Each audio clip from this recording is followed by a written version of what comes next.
Chegamos para mais um encontro aqui no Correspondente Médico com o Dr. Fernando, que já está aqui no estúdio, mas à distância. Deixa eu ver, se eu olhar para cá, mais ou menos...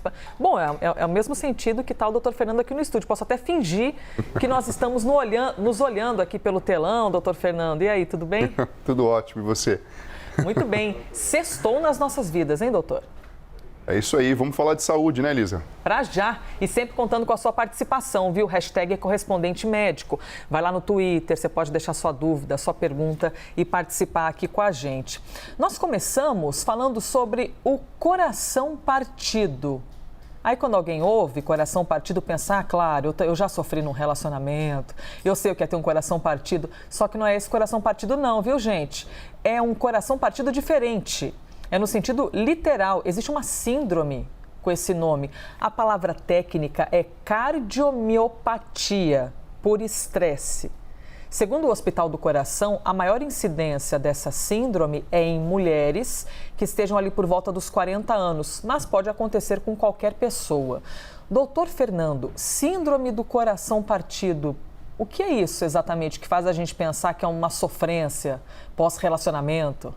O que existe, Elisa, é uma correlação direta entre o estado emocional, aquela ligação que a gente sempre imaginou que existisse, né, entre a nossa parte emocional e a parte física propriamente dita. Foi descrita no Japão na década de 90 com o nome Takotsubo.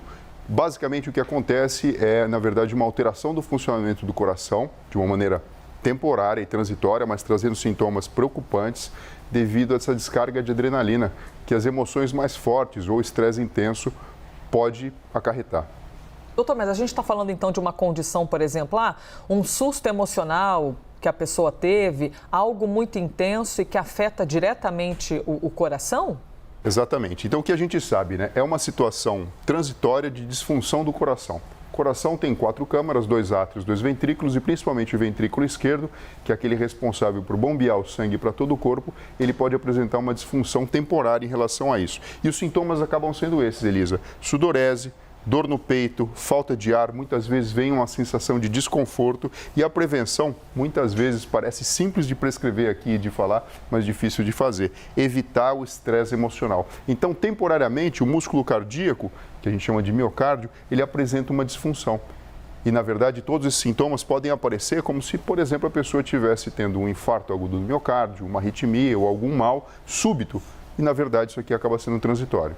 E de que maneira, por exemplo, na hora de um atendimento, fica claro que a pessoa não está infartando, por exemplo? O que exatamente tem de característica? Existem, obviamente, exames que são complementares quando você quer descartar um infarto agudo do miocárdio. Então, por exemplo, você vai dosar enzimas, você vai fazer exames de sangue, vai correr um eletrocardiograma, você pode fazer um ecocardiograma e com isso você consegue dizer, na verdade, se existe uma lesão estrutural no órgão, ou seja, células cardíacas estão morrendo ou sofrendo isquemia ou não. Então, dessa maneira, obviamente, quem está passando por isso, nesse momento, não vai ter muita escolha, né? Não dá para você fazer o diagnóstico disso aqui em casa não, Elisa. Acaba indo para o pronto-socorro e, por sorte, acaba vendo que é algo que não tem uma repercussão estrutural ali pavimentada, né? Não tem célula cardíaca morrendo de verdade. Pois é, e curioso porque ali nos sintomas tem suor, dor no peito, falta de ar e tá aí a importância de procurar um atendimento, não é, doutor? Porque a pessoa pode confundir naturalmente com uma ansiedade. Por exemplo, está com desconforto e está achando que é ansiedade. É curioso como os sintomas acabam se confundindo, não é, entre as doenças. Sim, exatamente. E é lógico, né? A pessoa que já tem, por exemplo, o transtorno da ansiedade generalizada ou síndrome do pânico, ela já sabe mais ou menos como essas coisas funcionam. Mas sempre o processo do diagnóstico, ele acaba sendo desafiador. Você não vai ficar esperando em casa se você está passando mal dessa maneira e nós sabemos que esses são sintomas que podem coexistir, por exemplo, quando o indivíduo está tendo um infarto agudo do miocárdio. Por isso que é tão importante a gente reconhecer, alertar que existe, isso pode ser um bom sinal. E a saída daqui, é evitar esse estresse emocional, mas na verdade precisa procurar um pronto-socorro para descartar um mal maior. E como exatamente a pessoa consegue se recuperar dessa síndrome? E a gente fala síndrome por quê exatamente? Porque é algo que pode ser recorrente? Na verdade, a gente fala síndrome porque ela tem características que podem ser abarcadas em outras doenças também. Mas aqui especificamente porque você faz uma conexão direta, né, entre a alteração do sistema límbico, da parte emocional, correlacionando com uma alteração do próprio coração.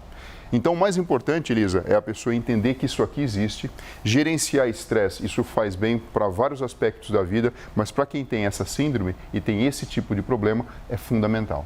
Muito bem explicado pelo Dr. Fernando Gomes. E é incrível como a gente vai normalizando o estresse, não é, doutor? Parece que é algo normal. Tá estressado, tá muito ocupado, tá sempre sobrecarregado, não se alimenta bem, não respira, não mastiga, não toma água, tá sempre correndo.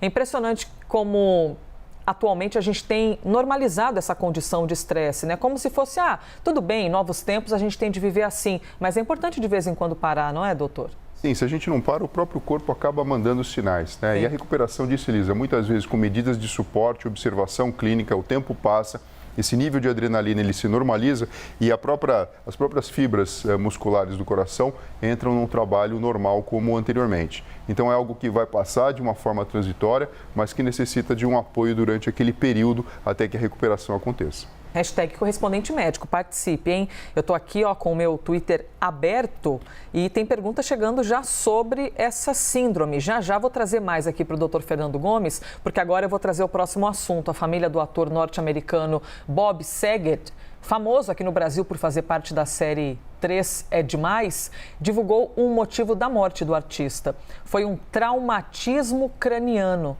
Segundo o comunicado, ele bateu a nuca, pensou que não era nada grave e chegou a dormir na sequência. O ator foi encontrado morto em um quarto de hotel em Orlando no mês passado. Doutor Fernando Gomes, quando eu li essa notícia e até quando eu vi que a gente ia falar aqui no quadro, eu me lembrei que o senhor já explicou para a gente uma vez da necessidade de manter a atenção quando a pessoa bate a cabeça, porque às vezes pode não demonstrar qualquer efeito e a gente não ter qualquer sintoma, mas a importância de ficar alguns dias ainda monitorando isso, não é? Sim, o trauma de crânio ele pode ser leve, moderado ou grave, e dependendo da situação, o que pode preocupar muito a gente é que ele pode parecer leve, ou seja, a pessoa bateu a cabeça, ela não dá importância para aquilo, mas ela entra numa situação grave, porque assim, de repente, ela pode ter um hematoma que acaba aumentando dentro da caixa craniana de uma forma súbita, uma contusão que acaba se consolidando e entra num quadro de hipertensão intracraniana e pode evoluir até mesmo para a morte súbita. Deixar de dormir não é um fator de proteção, como muitas vezes as pessoas pensam, né? Olha, bateu a cabeça, não durma porque isso pode fazer mal. Na verdade, não é isso, Elisa. O que acaba acontecendo é que, quando a pessoa está acordada, eu consigo monitorar como está o nível de consciência. Muitas vezes, quando a pessoa bate a cabeça, ela pode apresentar esses sintomas. E aí já são graves e de cara você vai levar para o pronto-socorro. A pessoa perde a consciência, tem um desmaio, ela pode ter perda de memória, principalmente memória de curto prazo, dor de cabeça intensa, perda da visão, confusão mental, sangramento pelo nariz, pelo ouvido, saída de líquor, que é um líquido cor de água que sai pelo nariz ou então pelo próprio ouvido, pode ter convulsões e tudo isso faz com que a gente perceba que as coisas não estão normais e o único caminho a ser tomado é levar essa pessoa para o pronto-socorro. O problema maior que a gente vê nessas situações do chamado talk and die, ou seja, a pessoa fala e de repente ela está morta, como por exemplo o exemplo do artista, é que não tem nenhum desses sintomas, ela não dá bola para o que aconteceu e na verdade dentro da caixa craniana um hematoma pode estar se formando. Você imagina, uma pessoa que bateu a nuca, ela pode ter uma fratura na parte posterior da cabeça. Nós temos seios venosos, que são veias extremamente importantes que podem ser laceradas. Lenta e progressivamente, esse hematoma pode se formar e comprimir o cérebro. Ou então, por contragolpe, a parte mais anterior do crânio, ela pode sofrer contusão. Essa contusão se coalesce, a pressão intracraniana aumenta e, de repente, a pessoa pode entrar num processo, por exemplo, de apneia. Ela deixa de respirar, ela entra em coma. E como ela está dormindo, não há quem saiba que alguma coisa diferente está acontecendo e progressivamente ela afunda e pode, na verdade, evoluir para o óbito. Nossa, doutor, eu estou aqui imaginando quem está ouvindo essas explicações, principalmente quem tem filho pequeno e que já é um pouco desesperado. Ai, bateu a cabeça, ai, minha nossa, bateu uma parte... Nossa, o que será que vai acontecer? Será que não tem algum grande mal? Como é que a gente consegue encontrar essa linha tênue entre calma, não vai acontecer nada demais e, opa, preciso ficar atento? Bom, quando a gente tem sinais comemorativos como esses que a gente falou, a pessoa perdeu a consciência, ela fez um ferimento corto-contuso, ou seja, cortou a pele, vai precisar levar ponto, ou então está apresentando dor de cabeça, náuseas, vômitos, alterações sensoriais, por exemplo, não sente uma parte do corpo, não mexe uma parte do corpo, não está escutando bem, não está vendo de forma adequada, está sangrando o nariz, está vazando líquido, enfim, é lógico, procurar um pronto-socorro de imediato. O grande problema é quando isso não acontece dessa maneira, e isso acaba ficando uma linha tênue, principalmente quando a gente fala da neurocirurgia pediátrica no que concerne a traumatologia. É difícil, Elisa. A criança bateu a cabeça 9 horas da noite. Você vem esperar que é natural que ela venha sentir sono. E aí fica aquela dúvida, mas é sono porque bateu a cabeça ou é sono porque está no momento de que realmente ela venha dormir? Então, de fato, é difícil. Mas dependendo da magnitude do trauma, a gente sabe quando as coisas não são normais. A melhor conduta é procurar um pronto-socorro. Doutor, e esses sintomas podem durar quanto tempo? Por exemplo, bateu, já vai sentir, ou pode surgir depois de um tempo? Depois de uma semana a pessoa pode ter uma dor de cabeça, não sei. É habitual que os sintomas surjam um tempo depois ou geralmente é perto dessa batida que a pessoa deu? Quando já existe uma evolução mais grave, é questão de horas, a gente já percebe a evolução dos sintomas. Agora, existe sim, como você falou, por exemplo, uma situação chamada formação do hematoma subdural crônico. Então, existe uma pancada na cabeça, nem sempre muito relevante. Muitas vezes, por exemplo, o idoso que escorregou no banheiro e bateu a cabeça no box, alguma coisa assim. Depois de 2 ou 3 semanas, ele de repente começa a sentir dor de cabeça e fraqueza de um lado do corpo, acha que está sofrendo um AVC. Faz a tomografia, tem uma coleção sanguínea entre o próprio cérebro e o crânio, formação de um hematoma subdural crônico devido ao trauma que teve há 2 ou 3 semanas atrás. Então, existem lesões traumáticas e acaba sendo muito mais preocupante essas que evoluem rapidamente e são consideradas uma emergência médica e essas outras que podem surgir semanas depois e que também vão merecer uma intervenção cirúrgica para drenar esse hematoma e recuperação funcional do quadro. Doutor Fernando, a gente ouve todas essas explicações, dá vontade de colocar quem a gente ama dentro de uma caixinha e não se movimentar, não se mexer, não viver para poder manter a pessoa ali sempre segura. Mas claro que isso é uma ilusão, viver tem disso, né? A gente tem esses acontecimentos inesperados, a gente tem de dosar ali, não é? Conseguir viver tranquilamente, mas também ficar sempre atento. Elisa, mas essa caixinha existe, essa caixinha se chama instrução. A partir do momento que todo mundo sabe do que se trata e a gente tem aí um serviço de saúde e o sistema público de saúde ele funciona também de uma forma exemplar para isso e você consegue chegar num lugar onde tenha neurocirurgião, tenha tomografia e possa ter acesso, você consegue resolver esses casos. Muito bom, excelente, doutor. E o próximo assunto, doutor Fernando, é um vírus que é pouco falado, mas é tão comum, aliás, que causa até um constrangimento. Às vezes a pessoa está ali com algo na boca, quer esconder, quer passar uma maquiagem, né? Se sente ali um pouco constrangido. A herpes, o vírus da herpes, segundo a OMS, quase 70%, é muita gente, quase 70% da população em todo o planeta já teve contato com esse vírus. A gente conversou com a dermatologista Maria Paula Del Nero e ela falou mais um pouquinho sobre como esse tipo de mal se manifesta no nosso corpo. Vamos ouvi-la.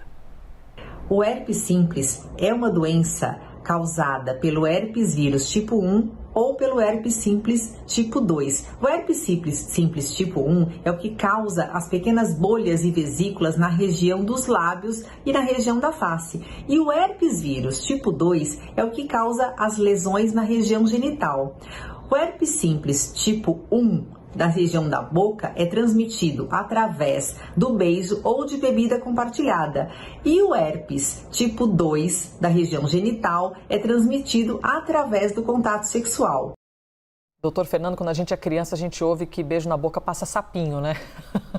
Aí a gente cresce e entende que, na verdade, outras coisas podem acontecer e o vírus da herpes é um exemplo. A doutora falou em vesícula, bolhas ou vesículas. O que seria essa vesícula exatamente? São pequenas bolinhas que você consegue identificar olhando no espelho, por exemplo, ou examinando a pessoa na sua frente quando está com a manifestação do herpes, que dentro tem um determinado líquido. Geralmente, antes dessa fase, existe alguma vermelhidão no local, um prurido, uma sensação de coceira e essas vesículas depois acabam sendo tentadoras, a vontade de espremer e colocar esse líquido para fora, o que a gente, na verdade, contraindica, porque a evolução depois, essa bolha secar, virar uma casquinha e com o decorrer do tempo, aí 1, 2 semanas, deixar de existir. Doutor Fernando, já temos algumas informações ali no telão.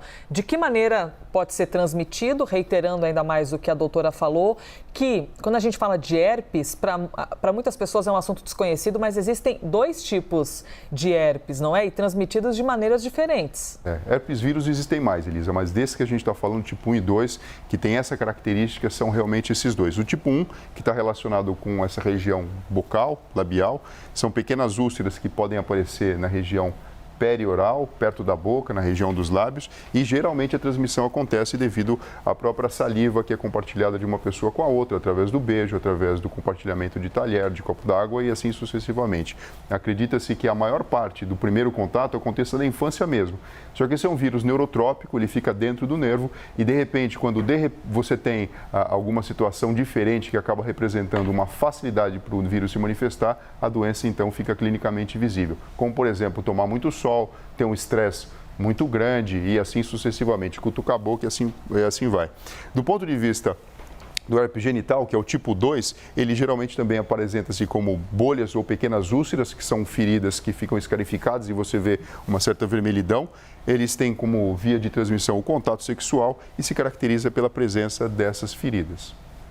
Doutor Fernando, eu estou ouvindo a explicação do senhor e pensando no que o senhor falou antes, que existem 2 tipos de vírus, mas que herpes são vários tipos? Ou eu que entendi errado? Sim, você tem o herpes zoster, que é um outro tipo de doença, o citomegalovírus, ele acaba entrando dentro dessa mesma classificação, o Epstein-Barr e assim sucessivamente. Mas herpes vírus, quando a gente fala o labial e genital, são esses 2.